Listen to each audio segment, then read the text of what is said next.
అయితే ఈరోజు మన రంగనాథ్ గారి విషయంలో నేను స్పీక్ ఆర్గనైజింగ్ సెక్రటరీ, నా పేరు బ్రహ్మచారి అండి. అయితే మేము ఈ విషయాన్ని ఒక 1 ఇయర్ కింద మేము ఎంక్వైరీ చేసినాం. ఈయనది శాంత శ్రీరామ్ది. ఈయన సర్వే నంబర్ 1 and 2 అనేది కిషన్ రావు గోలియాతింది 5 ఎకరాల 4 గుంటలండి. ఇది దానికి ఆయన హైకోర్టులో వేసిన డాక్యుమెంటు. తర్వాత ఇతను ఏం చేసిండంటే 2007లో ఇదే 1 and 2లో 40 ఎకరాలు ఉందని రిజిస్టర్ జీపీ చేసుకురు. ల్యాండ్ వచ్చేసి 1 and 2లో 5 ఎకరాల 4 గుంటలు ఉంది సెల్లీడ్లో. దాన్ని వీళ్ళు ఏం చేశారంటే 2007లో శాంతా శ్రీరాము కొంతమందితో డెవలప్మెంట్ అగ్రిమెంట్ చేసుకొని 40 ఎకరాలు రిజిస్ట్రేషన్ చేసుకొని దీన్ని తీసుకుపోయి అమ్ముగూడలో కలిపారు ల్యాండ్ను. వీళ్ళు ఏమంటారంటే ఇప్పుడు మేము ఆర్టీఐ కింద తెచ్చినాం దీనికి సంబంధించి కొన్ని రికార్డ్స్. వీళ్ళు అప్పట్లో ఈ గౌలీకర్ అనే అతను నాకు 150 రూపాయలు పర్ స్క్వేర్ యార్డ్ ఇచ్చారు ఆయనకు. రోడ్ వైండింగ్ ల్యాండ్ పోతే మాకు ఇది కరీంనగర్ హైవేకు ల్యాండ్ ఉంది, నాకు ఇంకా కాంపన్సేషన్ ఎక్కువ కావాలని నేను కోర్టుకు పోయిండు. దానికి సంబంధించిన డాక్యుమెంట్ ఎవిడెన్స్ ఉంది. దాంట్లో ఆయన 5 ఎకరాల 4 గుంటలకు 4 ఎకరాల ల్యాండ్ పోయింది. ఆయన 1 ఎకరా ల్యాండ్ మిగిలింది. దాన్ని తీసుకుపోయి ఇప్పుడు 40 ఎకరాలు చేసారు. అక్కడ ఉన్నది గవర్నమెంట్ ల్యాండ్. సర్వే నంబర్ బౌండరీలు కూడా హద్దులు కూడా మార్చారు. దానికి సంబంధించిన డాక్యుమెంట్ ఎవిడెన్స్ అంతా మీడియా అందరికీ ఇప్పుడు ఇస్తాను నేను.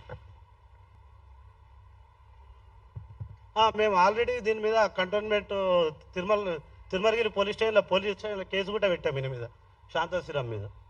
ఆ కేసు డీటెయిల్స్ కూడా ఇస్తాను. డాక్యుమెంట్స్ ఆర్టీఐ కింద పెట్టి అన్ని తీసుకొని వచ్చాను, అవన్నీ ఇస్తాను.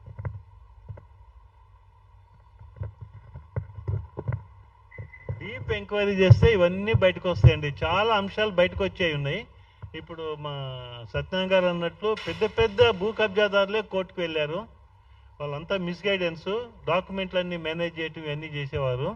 ఇవన్నీ కూడా ఇప్పుడు మేము డిమాండ్ చేసిన ప్రతి ఒక్క దాని మీద డీప్ ఎంక్వైరీ సిన్సియర్ ఆఫీసర్తో కనుక పెట్టినట్టయితే చాలా కుంభకోణాలు బయటకు వస్తాయి, ప్రజలందరూ కూడా హర్షిస్తారు.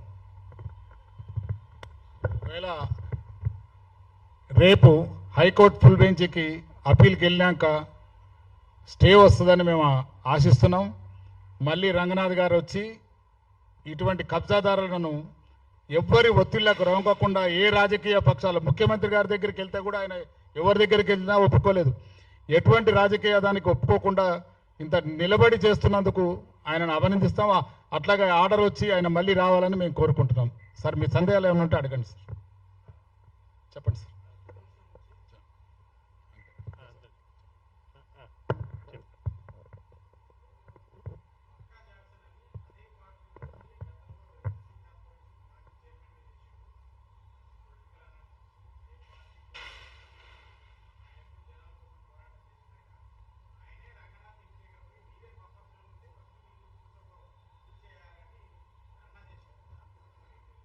ఎక్కడ బఫర్ జోను?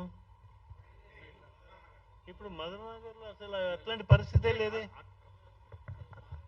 ఖచ్చితంగా ఎవరైనా సరే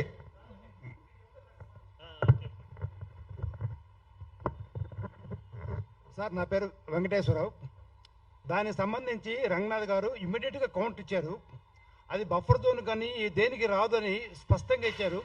దాని మీద మళ్ళీ తర్వాత ఇప్పుడు నేను కూడా ఇది బఫర్ జోన్ అంటాను. నేను అది కాదు కదా. అది సపోజ్ ఈ ప్రెస్ క్లబ్ ఎఫ్టీఏలో ఉందంటాను, అవుతుందా? అది ఎఫ్టీఏలో లేదు, ఇది కబ్జా చేశారంటాను, ఇది అవుతుందా? కాదు కాదు కాదు కాదు అడగటం నేను చెప్పానండి, ఇది కబ్జాలు ఉందని అడిగా. కరెక్ట్, మీరు చెప్పింది కరెక్ట్, ఆ రోజు రావటం correct. Point to point clarification ఇచ్చారు. నేను ఇవాళ చెప్తున్నాను, నేను ఇది కబ్జాలో ఉందంటాను, లేదు అంటాను. ఈ సంస్థ వాళ్ళు దానికి క్లారిఫికేషన్ ఇచ్చిన తర్వాత నేను మళ్ళీ రావాలి ముందుకి. తర్వాత మళ్ళీ ముందుకు ఎవరు వచ్చారా? రాలేదు. అంతవరకే బట్ట కాల్చి పైన వేస్తాను, మీరు తుడుచుకో, బురద తగులుతాను, నువ్వు కడుక్కో, ఈ వ్యవహారాలు వరకే. ఎందుకంటే వాళ్ళు లైన్లో రావాలా, ఏదో బెటర్ అవుతుంది అక్కడ కావాలనేది. ఇంకొకటి ఈ కోర్టులో 63 అన్నారు. నిన్న ఒక పేపర్లో చూశాను, కాంటెంప్ట్ దాని మీద 9,200 ఉన్నాయట. 9,200 కాంటెంప్ట్ కోర్టు లాస్ట్ 5 years ఉన్నాయన్నారు. దాంట్లో 63 ఉన్నాయి. ఈ 63కి కామన్ సబ్జెక్ట్ ఒకటే, 9,200 సంబంధించి 9,200 కాజెస్. కానీ ఈ 63కి కాజెస్ ఒకే ఒక కాజు, అది కబ్జాదారుడు. ఒకనాడు పురాణాలు బక్కాసురుడు ఉంటే ఇవాళ ఈ రోజుల్లో అనేక మంది కబ్జాదారులు బక్కాసురులు ఉన్నారు అక్కడికి. సో దీనికి సంబంధించి ఇంకొక మాట చెప్పుకోడు.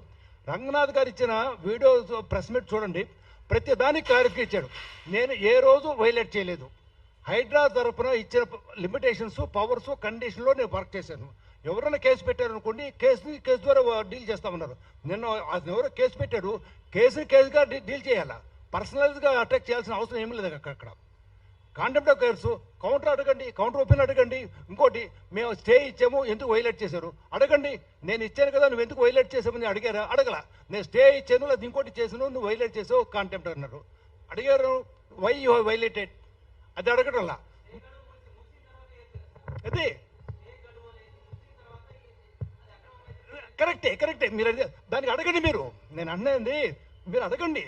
స్టే ఇచ్చారు, నువ్వు ఎందుకు వైలేట్ చేసావు దానికి చెప్పండి.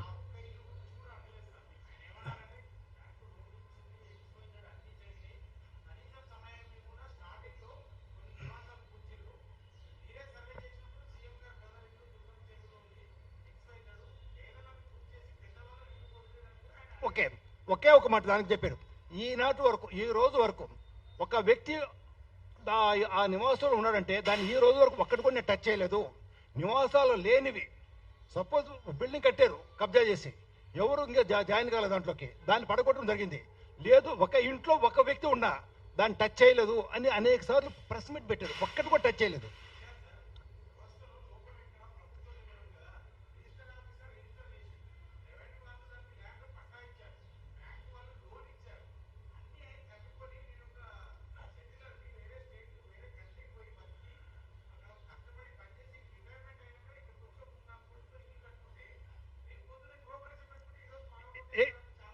కరెక్టే, ఇప్పుడు కరెక్టే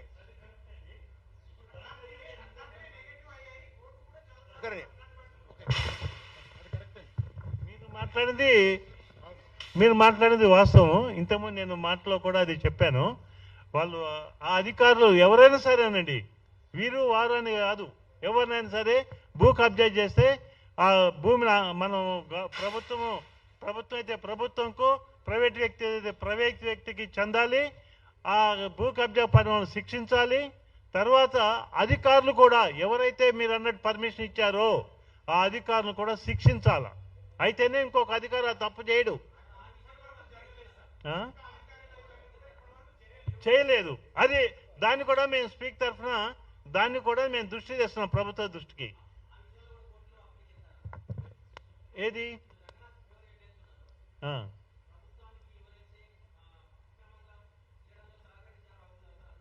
ఇది ఒక సింగిల్ ఇష్యూ మీద వేయాలి, కానీ జనరల్గా మనం వేయలేం కదా. అధికారులు వాళ్ళ నియమ నిబంధనలు పాటిస్తారని ఉంటుంది. ఎవరైనా స్పెసిఫిక్ కేసులో ఇది అన్యాయం జరిగిందంటే దాని తరఫున మనం ఇది చేయొచ్చు.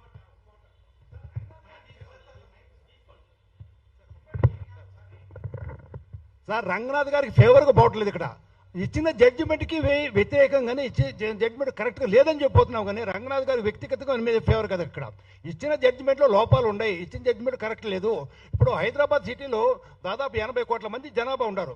కబ్జాదారులు ఉంటే 100 మంది, ఇందాక చెప్పినట్టు 5-6 పెద్దవాళ్ళు, 5-6 పెద్దవాళ్ళు చెప్పారు. లేదు 10 వేసుకోండి, 100 వేసుకోండి, లేదా 1000 వేసుకోండి. ఈ 1000 మంది తరఫున లబ్ధి పొందిన వాళ్ళు మాత్రమే సంతోషంగా ఉన్నారు అక్కడ. ఇవాళ మీ తరఫున మీకు తెలిసిన ఫ్యామిలీ మెంబర్స్ ప్రాపర్టీస్ కూడా కబ్జా అయి ఉన్నాయి. ఇక్కడ ఉన్న వాళ్ళందరిలో ఏదో ఒక వ్యక్తి వాళ్ళ బంధువుల ప్రాపర్టీ కబ్జా అయి ఉంది. మూడోది, ఇదే రంగనాథ్ గారిని బెంగళూరుకి పిలిపించారు, ఢిల్లీకి పిలిపించారు. వారు ఎట్లా చేస్తున్నారు, what is the mechanism, what is the way out, what is that you are doing it అని వారు చెప్పినట్టుగా దాన్ని యాక్ట్గా చేస్తే ఫలితాలు డిఫరెంట్గా ఉండొచ్చు. అంతేగాని సిస్టంలో కాకుండా, ఇప్పుడు ఇంకో మాట చెప్తా, క్లోజ్ చేస్తాం. కోర్టు ఒక వ్యక్తికి శిక్ష వేసిందండి, 5 ఏళ్ళు జైలు శిక్ష. తీసుకెళ్ళి జైల్లో పెట్టారు.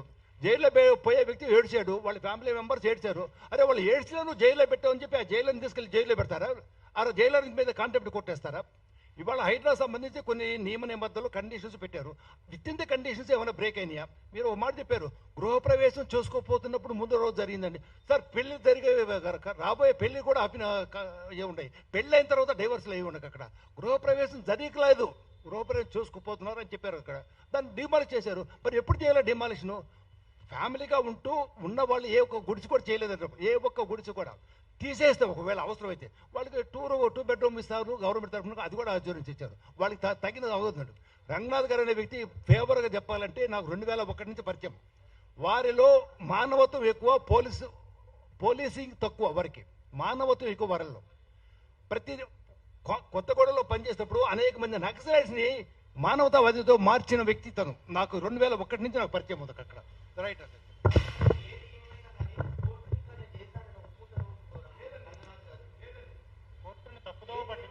లేదు సార్ ఏదైతే ఇప్పుడు 63 కంటెంప్ట్ కోర్టులు వచ్చిన కేసులు అన్నారో ఖచ్చితంగా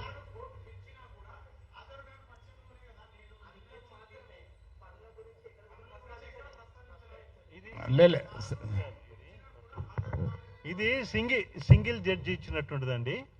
దీనికి మనకు చట్టంలోనే అప్పీల్ చేసుకునే అవకాశాలు ఉన్నాయి. అప్పీల్లో ఇంకొంచెం డీప్గా కొన్ని ఏదైతే మిస్ అయినాయో అవన్నీ కూడా కవర్ అవుతాయి, న్యాయం జరిగిద్దని మేము భావిస్తున్నాం.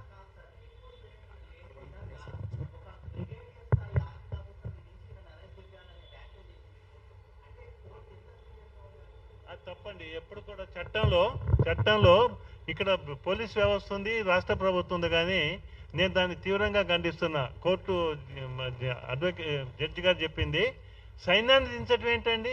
Who is having such powers? ప్రభుత్వాన్ని కోరవచ్చు, కానీ మేము సైన్యాన్ని దించుతాము అంటే అది బెదిరింపులాగా ఉంటుంది. అయినా సైన్యానికి no way connected to this issue. మీరు అడిగిన ప్రశ్న క్లియర్గా కంటెంప్ట్ కోర్టు అనేది అయినాయి కరెక్టే. కంటెంప్ట్ కోర్టును మేము తప్పు పడతలేదు. కోర్టును కొంతమంది కబ్జాదారులు మిస్గైడ్ చేస్తాం వలన సర్వే నెంబర్ ఒక దగ్గర ఉంటే సర్వే నెంబర్ ఒక దగ్గర చెప్పిస్తాము.